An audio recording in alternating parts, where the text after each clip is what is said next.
I have never been so excited for a podcast episode, okay? Well, I'm sure that's not true, but I have wanted to do an episode like this for so long, and I finally took the time to gather my thoughts to prepare this episode because today we are going through Belle's book club. And if there's one thing about me, it is that I just love a good book. Really, I'm not picky about the genre. I'm not a picky reader. I'm picky about a lot of things in my life, but reading is not one of them. I love a good book across multiple genres. I used to rate every single book a 5 because I thought about the author, and if they read that I did not rate their book a 5, I would feel like immense guilt, okay? And I don't know, as like, this was before I was an author, okay? So I don't know if there was just like this, like, oh, if I ever write a book and someone doesn't rate it a 5, I would be so heartbroken. Don't get me wrong. True. But at the same time, I am just so much pickier now about my ratings.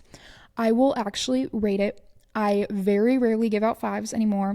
I stick with like a 2 and 3 most of the time. Like, you really have to wow me to get a 5. I have to really enjoy the book to get a 4. A 3 is like, I consumed this and it was decent. A 2 was like, I finished it. A 1 is either I dragged myself through it or I straight up did not finish it. So, all of that to say, I have actually started rating my books correctly. And I'm not a picky reader, so I have a lot, all right? I am at 78 books for the year, all right? I've read 78 books this year, and I am going to walk you through my 2025 book awards, okay? My book awards. So, my favorite book of 2025, I am starting out with a bang, all right? Rise on the Reaping. Oh my gosh. Oh my gosh.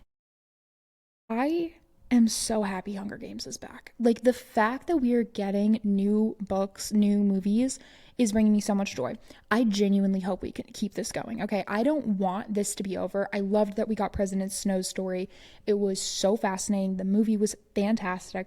And then we got Hamish's story. And I'm not going to give spoilers here. All right, there will be no spoilers because I want you to go read this book. And if you haven't, like, do this ASAP. And if you have, maybe go reread it because it's so good. I'm obsessed. It was so well done. It was gut-wrenching. I was in the freaking, like, I was in it and I was just so locked in. I'm obsessed. I'm obsessed. And the movie's coming out soon. And I am definitely read the book first and then watch the movie type of person. And I know some people are reverse. No, just go read the book. Oh, it's so good. We don't get the movie until next year. So just go embrace the book, enjoy it, all the things. My favorite book for the year. Okay, next. The thriller that kept me up too late. That is the name of this next award. I am going to give this award to the book called That's Not My Name. And this book was really well written. It wasn't necessarily a completely new idea because it's about someone who forgets their name and the person who takes them home is not who they say they are. Um, Now, good twist, very good twist at the end, which I appreciated. And I saw it coming to some extent, but it was really still like gut wrenching. And the writing was really well done. It kept me on the edge of my seat. And then more than that, the final scenes were just really gripping. And I'm not going to say like Stephen King esque because there really wasn't horror, but I was very much so like eyes bulging, flipping the page. Very, very intrigued by it. Okay. So that's my thriller. Next, a period piece that expanded my reading. This award goes to my brilliant friend. I love trying new genres. I am not traditionally a historical fiction person. I don't know why. Fear that I would like it if I got more into it. I just have read enough that have been not good that it has kind of put me off from reading a ton of them altogether, and I just never really like gravitate towards a historical fiction. However, this was great. It's called My Brilliant Friend. I believe there's a show either on like Apple or Prime. Haven't seen the show yet. And it was really endearing. It was really sweet. It was about this young friendship. There's multiple books in the series. I'm waiting for the library to give me the rest of them, so I haven't read them all. But it was really, really interesting. It was a little slow at first, but the end really got me good, and it made me excited for the rest of the books in the series. So that one was very intriguing. Now, my mystery favorite, okay, mystery for me, I love something that has multiple twists throughout the entire thing. Like I don't want everything to necessarily lead up to one final big twist. I don't hate that, but I like when it's twist, turn, twist, turn. And that is just my favorite. So, a comfort series. This is a comfort series that I actually feel like I could reread multiple times. It's called Truly Devious, and it's kind of like this rich prep school setting, but all these people are like super eccentric and they're invited in, and some murders had happened before and then are currently happening now. And it was just really good because there were multiple times where we were switching timelines, and I love like a really eccentric story, and this one felt eccentric. The characters were just really easy and light and nothing really heavy in this. So like I said, it was very much so like a nice comfy read, and I think this is one that I would go back to and reread. Even though now I know what happens, it was just comfortable. It's kind of like Harry Potter for me, right? Like you just go back and reread it even though you know what's going to happen. It's cozy, and it's that same like academic feel. Okay, my autobiography standout. Okay, this one's really good. The Happiest Man Alive. Oh my gosh, it is a Holocaust survivor story. And it was insane. He was in multiple concentration camps. He has gone through so much in his life. He's still alive. I think he's living in Australia now. And it was just insane. The amount of joy this man is able to carry after just the most harrowing experiences. And the writing was just really well done. And I loved it. It reminded me so much the power of joy and gratitude, and that it doesn't have to be circumstantial, because this man, wow. I can't say it enough. Insane story, 10 out of 10. Next, the most life-changing book was Praying Like a Monk, Living Like a Fool. This was such a good book. It literally changed my prayer life. It deepened it in so many other ways. More than any other book, this one impacted my faith the most this year, and I have been referencing it so many times because I'm just constantly thinking through it, and I'm actually gonna probably reread it very soon because it was so good.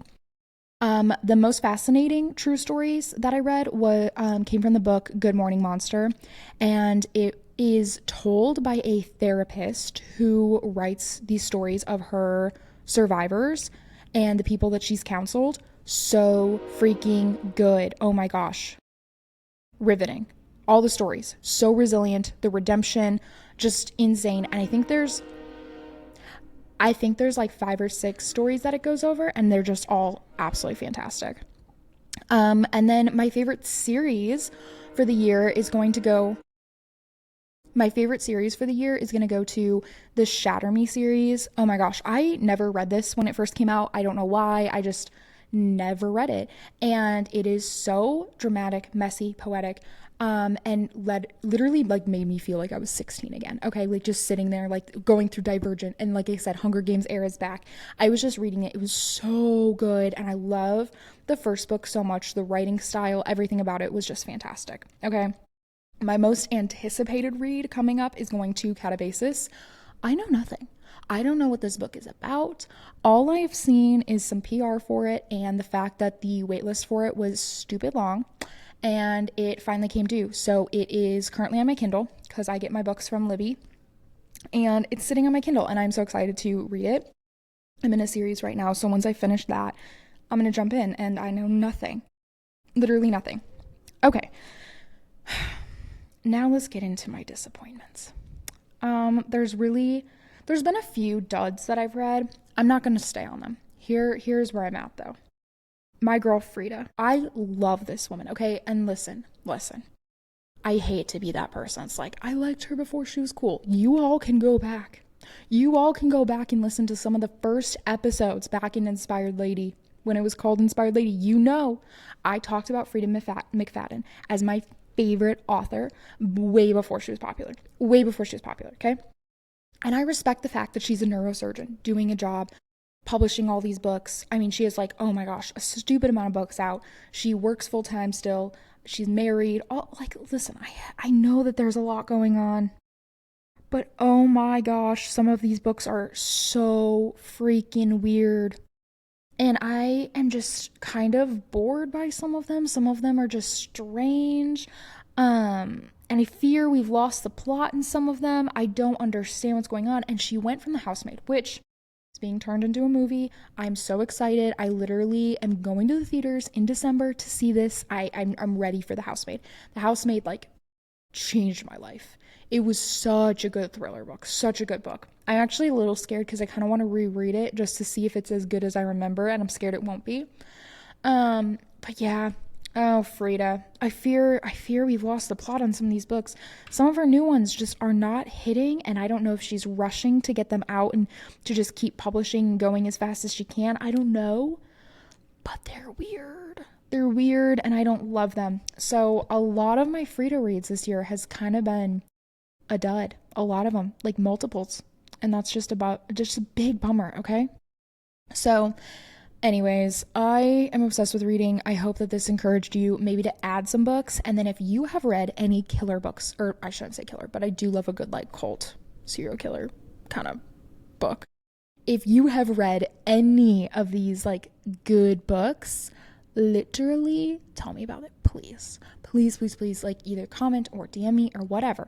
Give me the books because I need to read them, and I like to try to read about 100 books a year, and so I think I'm at, like I said, 78, so I still have 22 books to go. I need some book recommendations to finish out the year strong. Let me know what we're reading, please, and yeah, just keep me posted. Okay, I'm so excited.